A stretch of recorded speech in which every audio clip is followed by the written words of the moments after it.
Hello friends, आज हम देखेंगे रिवेंज ऑफ द ड्रामा का पार्ट 4। अब तक हमने देखा चानमी ओसुंग से बात करती है, उसे वुनसुक के बारे में कई क्वेश्चन करती है, पर ओसुंग उसके एक भी सवाल का सही से जवाब नहीं देता और चानमी कंफ्यूज हो जाती है। जल्दबाजी में ओसुंग अपना फोन टेबल पे ही छोड़ देता है और चानमी उसका फोन लौटाने के लिए उसके घर चली जाती है। वहाँ जाकर उसे पता चलता है कि जीहू और ओसुंग दोनों सिबलिंग्स हैं, यानी भाई बहन हैं।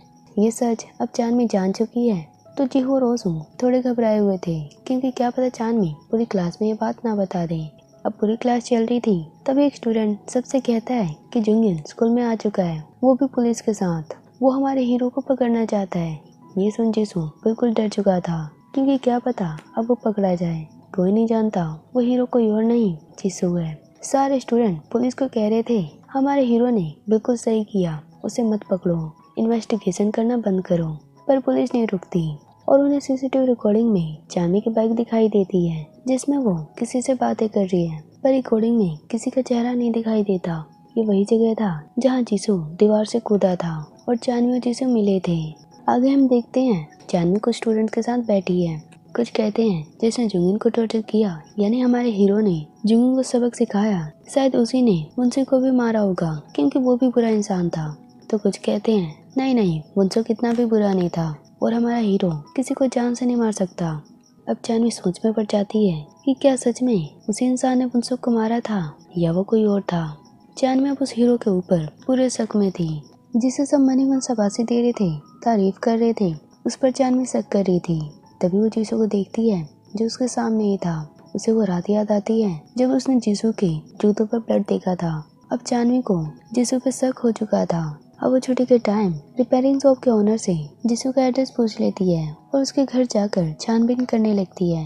जीसू जिम सेंटर के ऊपर रहता था। चानवी अब उसके घर पर थी। उस टाइम जीसू घर नहीं आया था। अब ढूंढते ढूंढते उसे वो ब्लड वाले जूते मिल जाते हैं। तभी जीसू भी वहाँ आ चुका था, पर वो बाहर की तरफ था। चानवी अंदर थी, वो घबरा चुकी थी। जीसू बाहर कैट को खिला रहा था। तभी जीसू के सिर में दर्द होने लगता है, वो पूरे पेन में था। उसे नोज ब्लीडिंग हो रही थी और उसके जूतों पर खून टपक रहा था। ये सब चानवी देख लेती है। अब जीसू तो अपने आप को संभालने में लगा था। चानवी ये मौका देखते ही वहाँ से निकल जाती है, पर जीसू को शक हो जाता है। वो चानवी को जाते हुए देख लेता है। वो अब डर चुका था। वो घर में सब कुछ चेक करने लगता है। तभी वो देखता है कि उसके ब्लड वाले जूते गायब हैं, जो उसने उस रात पहने थे, जो चानवी ने देख लिया था। अब जीसू घबरा गया था कि कहीं वो पकड़ा ना जाए। अब चानवी घर आ चुकी थी। हम देखते हैं पुलिस भी उसका वेट कर रही थी। वो अब उसे सीसीटीवी रिकॉर्डिंग दिखाते हैं। चानवी बताती है हाँ ये बाइक मेरी है, मैं उस टाइम उसी रास्ते से घर जा रही थी। पुलिस पूछती है तुम किसके लिए रुकी थी, किससे बात कर रही थी।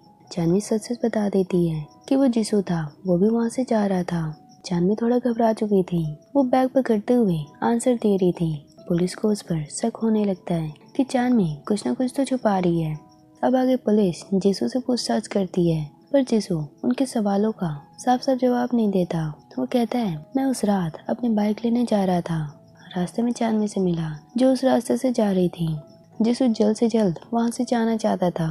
पुलिस को उस पर भी शक हो जाता है कि जीसू कुछ न कुछ तो छुपा रहा है। वो जीसू के जूतों पर ब्लड देखते हैं, जिसे देख वे और भी क्यूरियस हो चुके थे, पर वो ब्लड तो जीसू के सिर के दर्द के कारण था।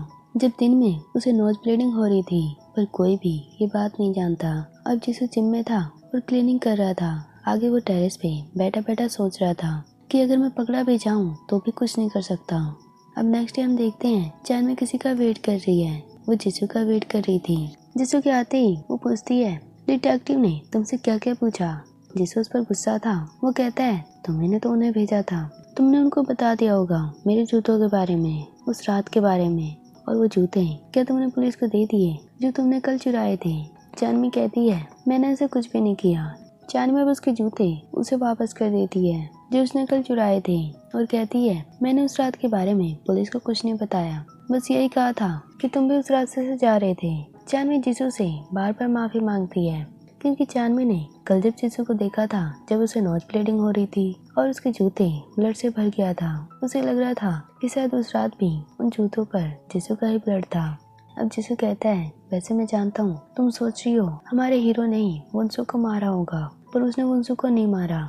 उसने सिर्फ जुंगन को सबक सिखाया है और हमारे हीरो पर शक मत करो। जिसू क्लास में जाते हुए चानवी को बुसान वापस जाने को कहता है।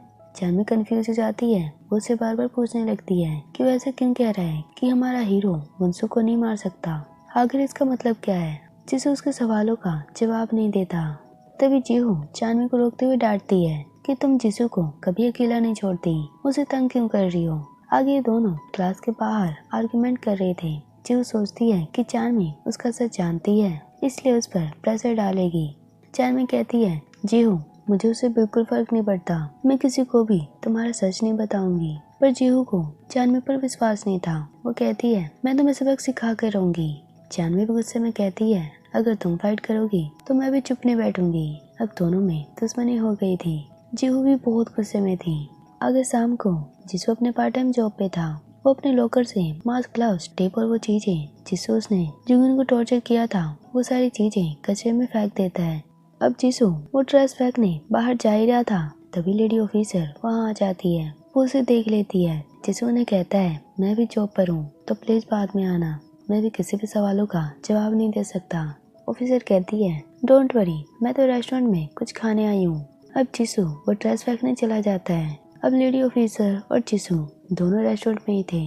जिसू सफाई कर रहा था और ऑफिसर कुछ ड्रिंक कर रही थी, साथ में उस पर निगरानी भी।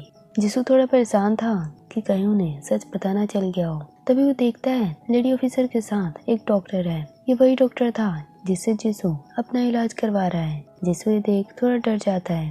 अब लेडी ऑफिसर और डॉक्टर कुछ ऑर्डर करने लगते हैं। तभी ऑफिसर देखती है कि जिसू वहाँ से गायब है, वो अब कहीं जा चुका है। ऑफिसर ये देख हैरान थी क्योंकि वो उस पर निगरानी कर रही थी। अब नेक्स्ट डे सब स्कूल में थे। जिसू चानवी भी जा रहे थे। तभी चानवी को उसके लॉकर में एक पर्ची मिलती है जिसमें किसी ने लिखा था कि आज ऑडिटोरियम में मिलते हैं। चानवी वहाँ उससे मिलने चली जाती है। उसे नहीं पता कि कौन उससे मिलना चाहता है। अब जैसे चानवी वहाँ पहुँचती है, कोई उसके सिर पे वार करता है और चानवी बेहोश होकर गिर जाती है। वो इंसान जिसने चानवी को घायल किया था, वो उसके फोन को चानवी के फिंगर से लॉक खोल देता है और उसके फोन में कुछ करने लगता है। आगे हम देखते हैं चानवी हॉस्पिटल में है, उसे होश आ चुका है, वो डॉक्टर के पास है और जेबम उसके साथ था। आगे हम जिसू को देखते हैं जो हॉस्पिटल बिल पे कर देता है। वो अब थोड़ा स्ट्रेस फ्री लग रहा था। उधर चानवी बहुत ही वीक फील कर रही थी क्योंकि चोट उसके सिर पे लगा था। डॉक्टर उसका इलाज करते हैं। आगे जेबम उसे कुछ खाने को कहता है पर चानवी मना कर देती है। जेबम पूछता है, तुम ऑडिटोरियम क्यों गई थी? मैं उस टाइम फुटबॉल मैच देख रहा था, तभी मैंने तुम्हें ऑडिटोरियम आते देखा। बहुत देर के बाद भी तुम बाहर नहीं आई और मैं तुम्हें चेक करने गया, तुम बेहोश थी, फिर मैं तुम्हें हॉस्पिटल लेकर आया। चानवी जेबम को थैंक्स कहती है पर वो उसे सच नहीं बताती कि मुझे किसी अनजान इंसान ने ऑडिटोरियम बुलाया था, उसने मुझ पर वार किया था। बल्कि वो झूठ बोल देती है कि मैं बस अकेले शांति में रहना चाहती थी, इसलिए वहाँ गई थी। आगे हम जीहू को देखते हैं जो क्लास में जा रही थी। सारे बच्चे उसे घूरे जा रहे थे जैसे कि उसने कुछ गलत कर दिया हो। जीहू ये देख कंफ्यूज हो गई थी। जब वो क्लास में जाती है, उसके फ्रेंड्स उसे बताती है दरअसल किसी ने जीहू की फोटो न्यूड फोटो में एडिट करके किसी ने पोस्ट कर दी थी। ये पूरे स्कूल में वायरल हो चुका था। जीहू ये देख बहुत ही एम्बैरेस और बहुत ही गुस्से में थी। उधर चानवी हॉस्पिटल से डिस्चार्ज होकर स्कूल में जा रही थी। वैसे तो उसे डॉक्टर ने आज भी रेस्ट करने को कहा था, पर चानवी आराम नहीं करती और उसे मेडिकल बिल की भी चिंता थी क्योंकि हॉस्पिटल बहुत ही एक्सपेंसिव था।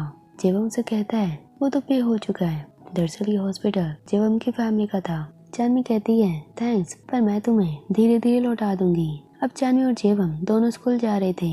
उधर स्कूल में जीहू चानवी के सीनियर से पूछताछ कर रही थी। जीहू ने इन्वेस्टिगेशन करवा ली थी और लास्ट में पता चला कि सीनियर के फोन से ही ये फोटो सेंड हुआ है। जीहू उसे बहुत डांटती है। सीनियर डरते हुए उसे बताती है कि मैंने ये एडिट नहीं किया, ये तो मुझे चानवी ने भेजा था, उसी ने ये फोटो मुझे सेंड किया था। ये सुन सारे बच्चे और जीहू हैरान थे कि क्या सच में चानवी ऐसा कर सकती है। तभी चानवी और जेवम स्कूल में आ चुके थे। सब उन्हें घूरे जा रहे थे।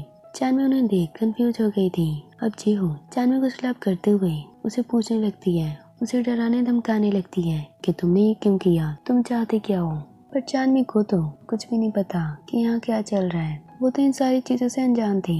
जीहू से फाइट करने लगती है। तभी जीसू आकर चानवी को बचा लेता है, जीहू को रोक देता है और चानवी का हाथ पकड़कर वहाँ से जाने लगता है। चानवी हैरान थी कि पता नहीं हो क्या रहा है और जेहू गुस्से में थी कि जीसू चानवी को क्यों बचा रहा है। अब आगे क्या होगा नेक्स्ट पार्ट में देखेंगे।